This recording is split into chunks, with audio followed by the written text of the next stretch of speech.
Hello बच्चों, welcome to my YouTube channel Devika studies. तो बच्चों, आज की इस वीडियो में हम क्लास 12 फिजिक्स के अनसोल्ड पेपर के सेट नंबर 3 को करा रहे हैं।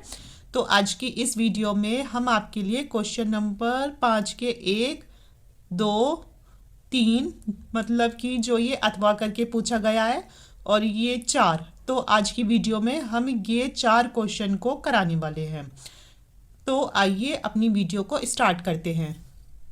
आज हम इसके पार्ट नंबर 3 को लेकर आए हैं। जिसने इसके पार्ट नंबर 1 और 2 को नहीं देखा तो वो हमारे चैनल पर जाकर वीडियो को ज़रूर देखे। तो क्वेश्चन नंबर 5वें का क्या पूछा गया था कि त्रिज्या चुंबकीय क्षेत्र क्या है। उपयुक्त आरेख की सहायता से चल कुंडली धारामापी का सिद्धांत समझाइए। इसकी सुग्राहिता कैसे बढ़ाई जा सकती है। तो ये क्वेश्चन 3 नंबर का पूछा गया था। तो बच्चों, त्रिज्यीय चुंबकीय क्षेत्र क्या होता है। ऐसा चुंबकीय क्षेत्र जिसमें धारामापी कुंडली का तल हमेशा चुंबकीय बल रेखाओं के समांतर होता है, इसे ही त्रिज्यीय चुंबकीय क्षेत्र कहते हैं। मतलब कि जो इसमें ये कुंडली यूज होती है, कौन सी वाली होती है कि जिसमें धारा मापी जा सके। ठीक है, तो जो ये त्रिज्यीय चुंबकीय क्षेत्र होता है तो इसमें जो ये कुंडली होती है तो ये होती है धारा मापी कुंडली, है ना।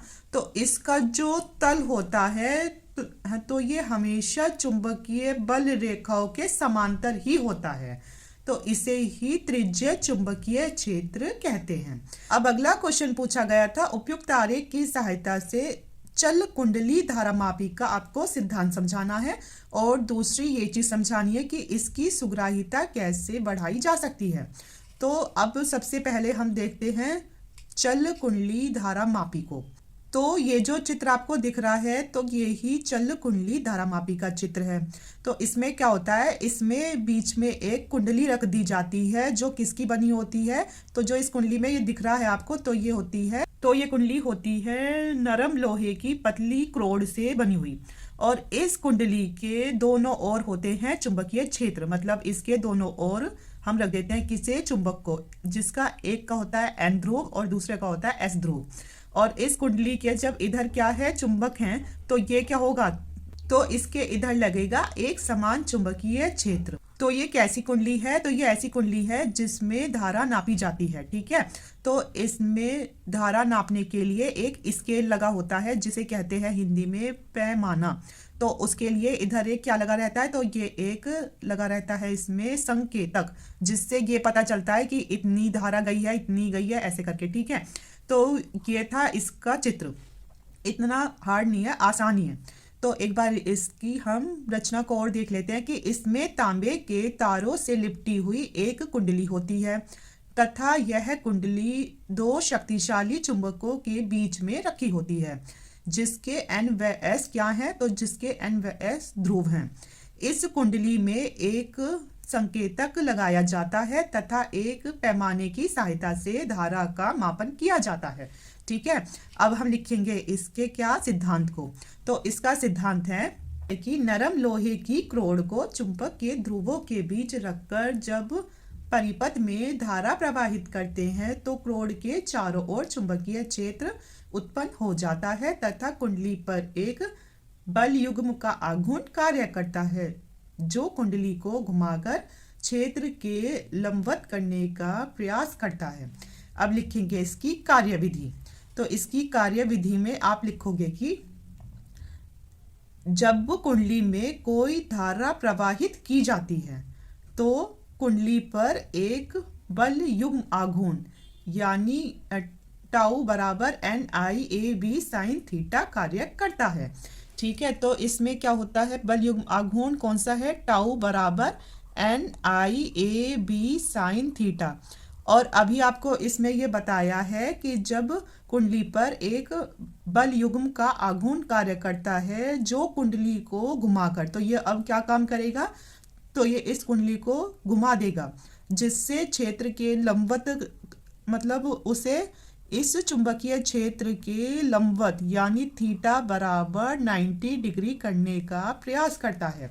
तो अब इस थीटा की जगह अगर आ जाएगा 90 डिग्री, अब चूंकि आपको पता है साइन 90 डिग्री का मान होता है 1, तो इसकी जगह 1 आ जाएगा। तो अब क्या हो जाएगा, तो हो जाएगा टाउ बराबर एन आई ए बी। क्या हो जाएगा, तो अब हो जाएगा टाउ बराबर एन आई ए बी। ठीक है, तो इसमें आगे लिखेंगे। अब इसमें एक ऐंठन भी कार्य करता है। कुंडली घुमाने से उसको लटकाने वाली पत्ती तथा नीचे के स्प्रिंग में ऐंठन आने लगती है। जैसे कोई गोल कुंडली है, जब उसे घुमाओगे तो जिससे वो लटकी हुई है एक उससे पत्ती से, और इस कुंडली के नीचे के साइड एक स्प्रिंग है, जैसे कि ये दिख रही है, तो ये इसकी क्या है, एक स्प्रिंग है जो कि कुंडली के नीचे लगी हुई है। तो इसमें क्या आने लग जाती है, ऐंठन। जब इस भी मतलब जब इस कुंडली को घुमाते हैं तो इसमें ऐंठन आने लग जाती है, जो इसके नीचे स्प्रिंग है उसमें, जिसके कारण कुंडली पर एक ऐंठन बलयुग्म कार्य करने लगता है। अभी तक तो इसमें एक ही बलयुग्म का आघूर्ण कार्य कर रहा था, है ना। अब इसमें दूसरा भी आ गया ऐंठन वाला, जो कुंडली के घूमने का विरोध करता है। और जो ये ऐंठन है ना, तो ये इस कुंडली के घूमने का विरोध करता है। और जब ऐंठन बलयुग्म विक्षेपक बलयुग्म के बराबर हो जाता है, तो विक्षेपक कौन सा है, ये वाला बलयुग्म। ठीक है, तो ऐंठन और ये वाला आपस में क्या हो जाते हैं, बराबर हो जाते हैं। तो कुंडली संतुलित हो जाती है। मतलब ये कुंडली संतुलित जब ही होगी जब ऐंठन वाला बलयुग्म और ये वाला बलयुग्म क्या होंगे, आपस में बराबर होंगे। तो कुंडली कैसी हो जाएगी, तो कुंडली इसमें हो जाती है फिर बच्चों संतुलित। तो आप इसमें लिखोगे कि माना कि संतुलन की स्थिति में ऐंठन कोण फाई रेडियन है। यदि ऐंठन का बल युग्म सी हो तो फाई रेडियन का ऐंठन आघूर्ण कितना हो जाएगा, तो ये हो जाएगा सी गुना फाई के। ठीक है, तो इसमें आपको समझाया था कि कुंडली संतुलित कब होगी। तो कुंडली संतुलित जब होगी जब विक्षेपक बल युग्म का आघूर्ण ऐंठन बल युग्म के आघूर्ण के बराबर होगा। तो इसका क्या था, तो ये था टाउ बराबर एन आई ए बी, जो कि किसके बराबर है, तो ऐंठन का बलयुग्म अभी करा था हमने, सी इंटू हो जाएगा 5।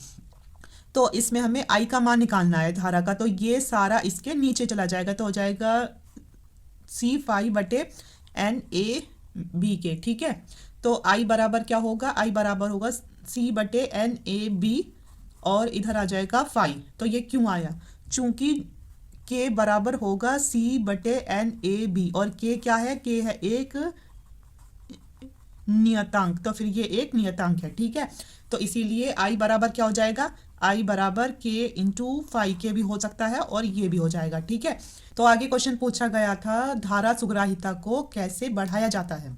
तो बच्चों धारा सुग्राहिता क्या होती है, कुंडली में उत्पन्न विक्षेप तथा धारा के अनुपात को धारा सुग्राहिता कहते हैं।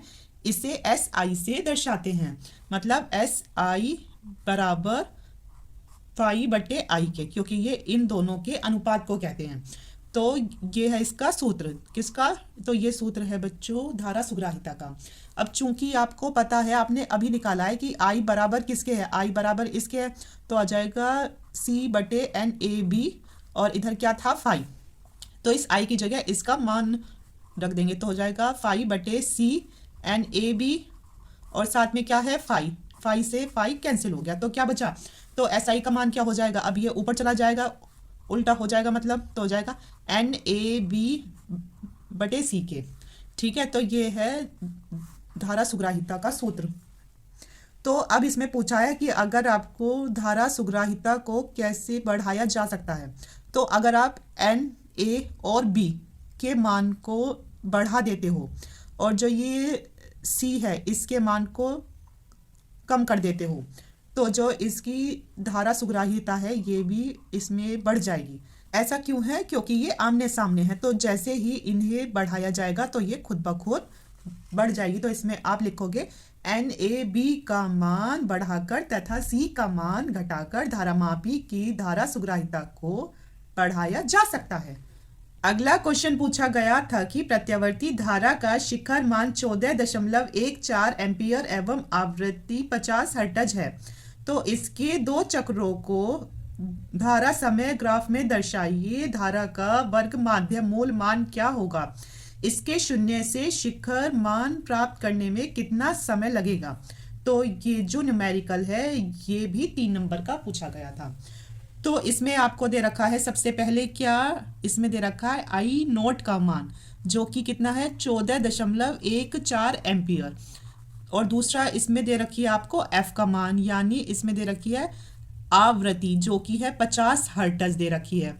और तो फिर आपसे पूछा क्या है, आपसे पूछा है धारा का वर्ग माध्य मूल मान, यानी IRMS आपसे पूछा है।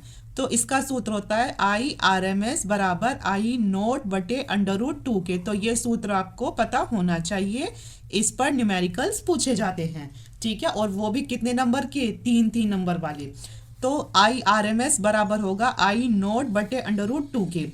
IRMS बराबर आई नोट का मान है 14.14 एम्पियर और √2 का मान क्या होता है 1.414। अब आप इधर देखो, जो ये दशमलव है कितने स्थान पहले है 2 और इधर है हमारा 3 स्थान पहले, तो इसे भी हम 3 स्थान कर लेंगे, हो गया 3 स्थान जीरो लगा के, तो इससे ये हट गया दशमलव। अब देखो यहाँ हो गया 1414 और यहाँ भी 1414, मतलब ये अब ऐसे लिखा गया है ना, ऐसे हो गया। तो ये कितने से कट जाएगा 10 जा से, तो इसमें IRMS का मान कितना आया है, तो इसमें IRMS का मान आया है 10 एम्पियर। पर सिर्फ अभी आपसे इतना ही नहीं पूछा है, अभी तो इसका आवर्तकाल भी पूछा है, मतलब समय। एक तो हो गया ये, दूसरा पूछा है इसके शून्य से शिखर मान प्राप्त करने में कितना समय लगेगा। पर ये समय से पहले आपसे ये पूछा गया इसके 2 चक्रों को धारा समय ग्राफ में दर्शाइए। तो इसके 2 चक्कर दर्शाने, अब कैसे दर्शाओगे, तो इसके 2 चक्कर आप ऐसे दर्शाओगे, ये लिया, तो ये तो हो गया आपका x अक्ष और ये हो गया आपका y अक्ष, मतलब ये तो है समय और साथ में किसका पूछा है, धारा का, ये हो गया O बिंदु। तो आई नोट ऊपर भी, मतलब इसमें जो धारा का ग्राफ है ऊपर जाएगा और जबकि समय का ग्राफ ऐसे आएगा आई नोट, तो यहाँ हो जाएगा आई नोट, ऊपर आएगा आई नोट किसका, प्लस का, नीचे आएगा माइनस का। तो इसमें 2 चक्कर पूछे हैं, तो आधा चक्कर एक ये हो गया और एक चक्कर ये हो गया, तो ये समझ लो ये हो गए इसके 2 चक्कर, ठीक है। तो आई नोट का सबसे उच्चतम मतलब शिखर मान कहाँ पे होगा, इस वाले बिंदु पर होगा, है ना। और अगर देखा जाए इसका शिखर मान कहाँ होगा, तो ये इस वाले बिंदु पर होगा आई नोट का धारा का मान, यहाँ पर, है ना। तो ये तो कितना हिस्सा है टी समय का, ये है आधा हिस्सा T/2, नहीं ये है टी समय, है ना। अभी देखो जरा, ये पूरा कितना है टी समय है ना, ये पूरा कितना है टी समय हो गया, ये टी समय, और इसका आधा हिस्सा क्या हुआ, ये हुआ T/2, आधा हिस्सा ये हुआ T/2 और ये इसका 1/4 हिस्सा हुआ, 1/4 हिस्सा, तो ये हुआ T/4 पर हमें अधिकतम शिखर मान होगा प्राप्त, है ना। और ये वाला हिस्सा फिर कितना हुआ, तो ये हुआ 3T/4, 3T/4 कितना हुआ, 3T/4 हुआ। तो इसमें क्वेश्चन में पूछा है कि इसके शून्य से शिखर मान, तो इसका शून्य तो ये रहा और जबकि इसका जो शिखर मान है वो ये है, तो प्राप्त करने में कितना समय लगेगा, कितना समय लगेगा, तो ये T/4 समय लगेगा, क्योंकि जो है ये इसका शिखर मान तो है पर ये किस पर है, तो ये है माइनस में, तो हमें देखना है प्लस में, क्योंकि शिखर मान ऐसे ही होता है। तो कितने पर है समय T, तो ये है T/4 पर, तो इस पर ही निकालना है हमें इसका समय। तो आवर्तकाल का सूत्र क्या होता है, आवर्तकाल का सूत्र होता है बच्चों T/1/f के। क्या होता है, T/1/f के होता है आवर्तकाल का सूत्र। ऐसा हम ये T क्यों निकाल रहे हैं, क्योंकि जो हमें समय निकालना है कितने पे निकालना है, T/4 पे, तो उसके लिए हमें T का मान चाहिए। तो इसके लिए हमें आवर्तकाल का सूत्र करना पड़ेगा कि T/1/f के, ये भी एक सूत्र है, ठीक है। तो f का मान कितना दे रखा था, f का मान था इसमें 50 हर्ट्ज हो गया। तो जब इसे इससे डिवाइड करेंगे 50 को 1 से, तो 0 ये और भी जाएगा 0, तो यह आ जाएगा 50 दूनी 100, तो t का मान आया 0.02 सेकेंड। कितना आया, 0.02 सेकेंड। तो हम इसमें ग्राफ में दिखा देंगे कि हमारा t का मान कितना आया, 0.02 सेकेंड का समय तो है इस पे, और तो इस पे कितना होगा, तो इस पे इसका आधा समय होगा, तो वो हो जाएगा 0.01 सेकेंड। आपको ये इसमें दिखाना पड़ेगा, ठीक है। ग्राफ में आपको 1 नंबर इसका ही देंगे एग्जामिनर। तो अगर आप इसमें ये नहीं दिखाओगे समय, तो फिर आपको इसके नंबर नहीं मिलेंगे। तो आपको इस न्यूमेरिकल का, चाहे आप इसका आंसर भी ठीक करियो पर अगर आप इस समय नहीं दिखाओगे तो वो एक नंबर इस चीज़ का आपका काट लेंगे, ठीक है। तो ये हो गया टी का मान। अब हमें क्या निकालना है, टी बटे 4 पर, क्योंकि शून्य से शिखर पर समय करना था, निकालना था, तो टी का मान है 0.02 बटे 4। अब ये दशमलव हटेगा, कितने स्थान पहले है 2, तो यहाँ 2 लग जाएगी 0, और जब इसे काटेंगे 2 बटे क्या है 400 है, तो 2 एकम 2, 2 दूनी 4, तो आ गया 1 बटे 200। इसे ऐसे लिख सकते हैं 100, है ना, 2 गुना 100, इसका मतलब 2 गुना इसे क्या लिख सकते हैं, और इसे 100 को लिख सकते हैं 10 की घात 2, ठीक है। और जब ये ऊपर जाएगा 1 बटे 2 को डिवाइड करो, 2 से 1 को करो पहले डिवाइड, 0 दशमलव, तो ये आया 5, तो ये आ गया 0.5, और ये ऊपर चली जाएगी तो कितनी आ जाएगी 10 की घात -2।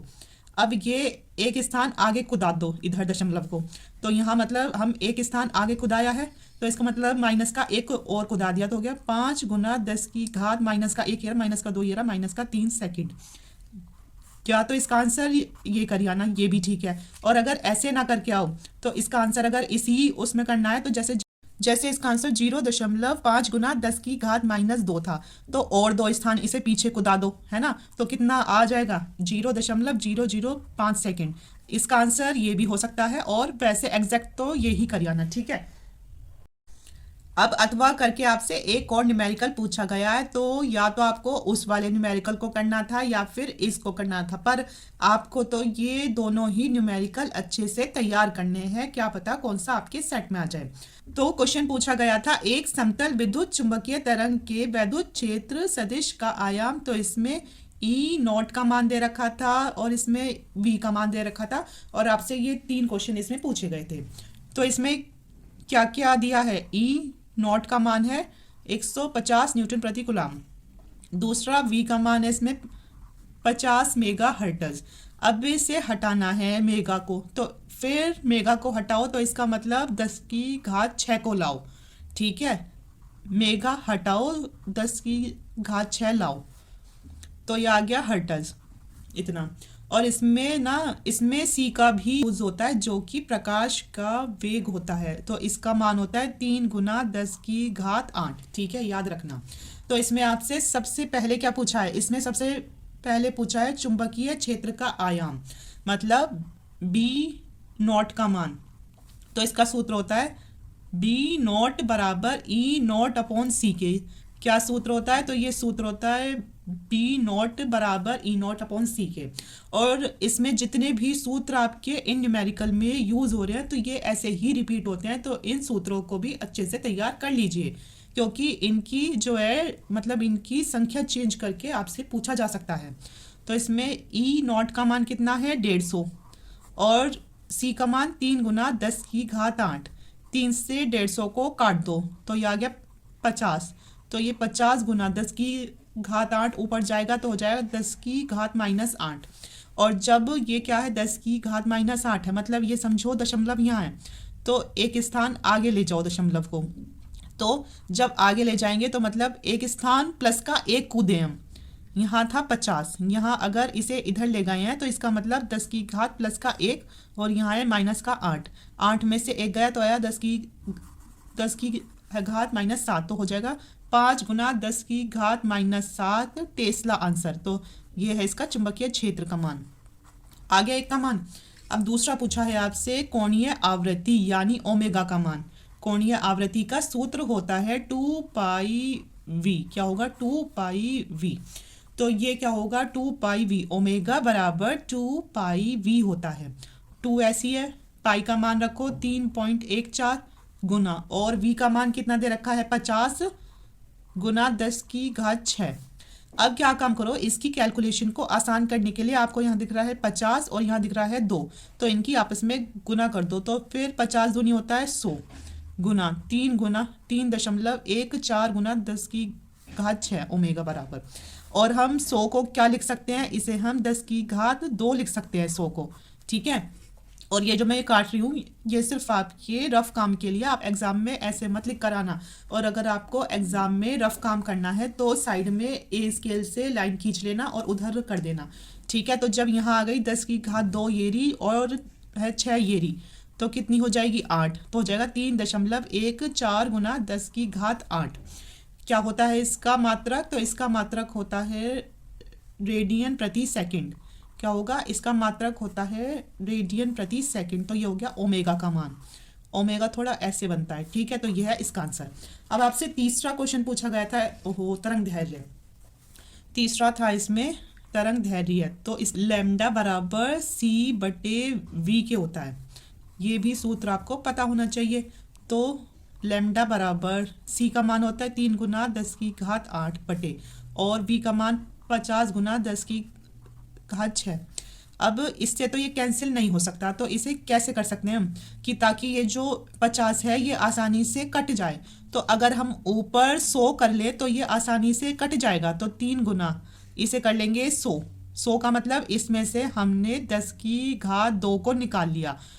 तो अब यहाँ कितनी बची? तो अब यहाँ बची 10 की घात 6, ठीक है। और ये है 50 गुना 10 की घात 6। 10 की घात 6 से 10 की घात 6 कट गई, 50 दूनी 100। तो आपका सीधा आंसर आया है लैम्डा बराबर 6 मीटर। आया समझ में क्वेश्चन? तो ये था इसका इंपॉर्टेंट न्यूमेरिकल। अब इसका अगला क्वेश्चन देखेंगे हम। अगला क्वेश्चन पूछा गया था, विस्थापन धारा से क्या तात्पर्य है? संशोधित एम्पीयर नियम का समीकरण लिखिए। तो ये क्वेश्चन भी पूरे 3 नंबर का पूछा गया था। तो बच्चों, आखिर विस्थापन धारा क्या होती है? मतलब समय के साथ परिवर्ती विद्युत क्षेत्र में उत्पन्न होने वाली धारा को विस्थापन धारा कहते हैं, और इसे ID से दर्शाते हैं। मतलब कि जो भी विद्युत क्षेत्र है तो वो समय के साथ साथ क्या होता रहता है? चेंज होता रहता है, मतलब परिवर्ती होता रहता है, यानी चेंज होता रहता है। तो इसकी परिभाषा है, समय के साथ परिवर्ती विद्युत क्षेत्र में उत्पन्न होने वाली धारा को विस्थापन धारा कहते हैं, और इसे ID से दर्शाते हैं। और इसका सूत्र होता है ID बराबर एप्सिलॉन नॉट गुना डी फाई बटे dt के। ID बराबर एप्सिलॉन नॉट गुना डी फाई बटे dt के, ठीक है। तो ये होती है हमारी विस्थापन धारा। अब अगला क्वेश्चन इसमें पूछा गया था, संशोधित एम्पीयर का समीकरण लिखिए। तो इसमें आप लिखोगे कि इस नियम के अनुसार चुंबकीय क्षेत्र का रेखीय समाकलन का मान उस पथ द्वारा घिरी नेट धारा के मान का म्यू नॉट गुना होता है। मतलब नेट का मतलब होता है कुल धारा, ठीक है। तो इसका रेखीय समाकलन किसका? चुंबकीय क्षेत्र का रेखीय समाकलन होता है ऐसा। किसका? चुंबकीय क्षेत्र का होगा वेक्टर B गुना dl वेक्टर के, जो कि बराबर है क्या? म्यू नॉट गुना है किसके? कुल धारा के। मतलब धारा एक नहीं है, 2 धारा है, एक IC और दूसरी ID होती है। तो IC क्या होती है? IC होती है इसमें वास्तविक धारा होती है IC, और ID कौन सी होती है? ID होती है आभासी धारा। या तो उसे आभासी धारा कहते हैं या फिर विस्थापन धारा, जो आपने अभी पढ़ी थी, ठीक है। तो ऐसा भी आ सकता है कि विस्थापन धारा की जगह आभासी धारा लिखा आ सकता है। तो फिर समझ जाना कि ये ID होती है। तो इसका रेखीय समाकलन होगा vector B dot vector dl बराबर म्यू नॉट IC ऐसी रहेगा, और ID का मान आपने अभी देखा है, ये रहा एप्सिलॉन नॉट गुना डी फाई अपॉन dt के। तो ये है इसकी समीकरण, ठीक है। तो इसमें आप लिख दोगे यही संशोधित एम्पीयर का समीकरण है। यही संशोधित एम्पीयर का समीकरण है। इसे अच्छे से समझ लिया होगा आपने। तो आज की वीडियो में इतना ही, और जिसको वीडियो पसंद आए तो अपने दोस्तों के साथ ज़्यादा से ज़्यादा शेयर कीजिए और हमारे चैनल को सब्सक्राइब कीजिए। Thank you so much.